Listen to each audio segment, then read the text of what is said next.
today I'll be reviewing the case of my patient DC, a 66-year-old Caucasian female who presented to the clinic with a 10-day history of a productive cough, nasal congestion, and occasional headaches. She also noted some shortness of breath that required her, when lying flat, that required her to sleep in her recliner for the past 3 nights.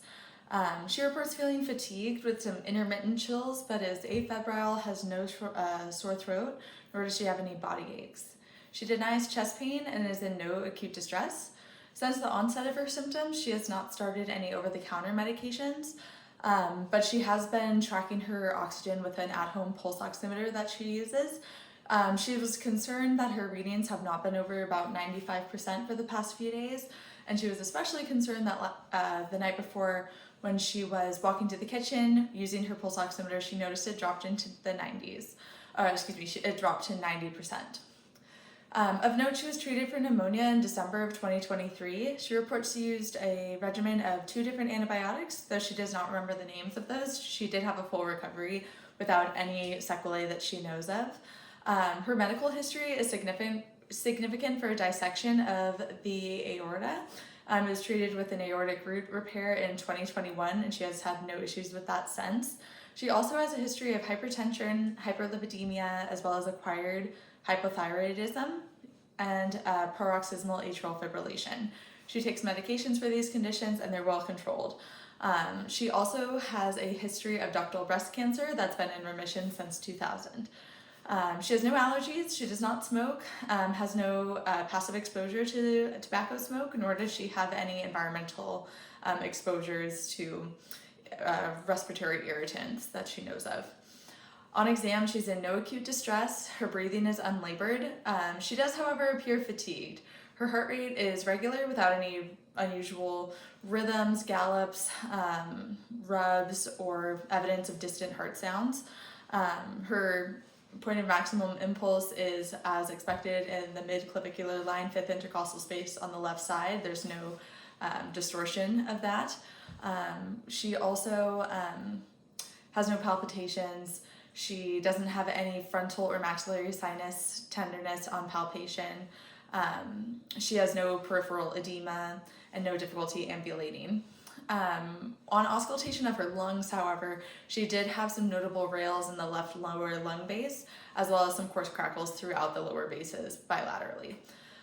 She's coughing in the clinic. It does sound like a chesty, wet, congested cough, but she's not in any respiratory distress. My first differential for this patient is community-acquired pneumonia.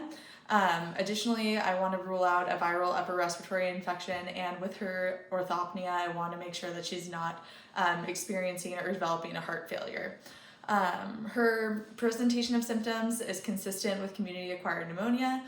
The duration of her symptoms, her wet cough, a history of community-acquired pneumonia, and additionally we did receive a chest radiograph which showed a focal opacity in the left lower lung, so left lower lobe of the lung. Yeah, so with that we have a diagnosis of a pneumonia, and we know that we need to treat this with antibiotics. Especially because she's had one before, we know she's at risk, so we'll be wanting to get on that right away.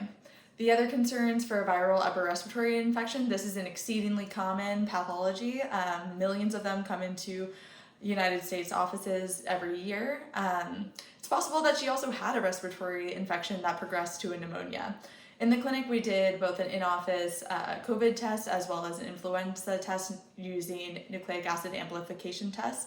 They were both negative, and the chest x-rays findings leans towards a pneumonia, not a respiratory issue at this point. We want to make sure she's not having heart failure. Her clinical presentation is inconsistent with heart failure, no peripheral edema, no jugular venous distension, no distant heart sounds. She's not in distress. She doesn't have a history of heart failure. If we wanted to be exceedingly thorough, we could do a BNP blood draw. It's not indicated at this time. My preceptor didn't feel we needed to move forward in this investigation. But given her cardiac history of paroxysmal atrial fibrillation, as well as a history of aortic root dissection, we should be cautious of this, of course, and we should monitor her closely, ensure her blood pressure is well maintained, as well as making sure she's not developing hyperlipidemia or worsening hyperlipidemia, I should say. So with that, we want to go ahead and treat her community-acquired pneumonia. This will be treated with a 5-day course using 2 different antimicrobial agents. We'll be using Augmentin 875 and 125 milligrams daily for 5 days, in addition to a macrolide antibiotic. In this case, we're using azithromycin 500 milligrams on day 1, followed by 250 milligrams daily for the next 5 days.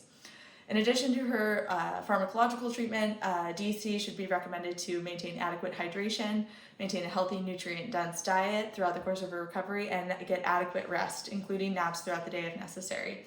She will follow up in 1 week to make sure she is doing well and she's tolerating the treatment. In addition to that, she has very strict return precautions for any worsening symptoms, spiking of a fever, difficulty breathing.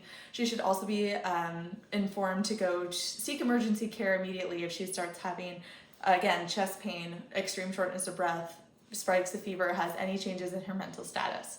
Outside of that, we're just hoping she gets better soon, and thanks for watching my presentation.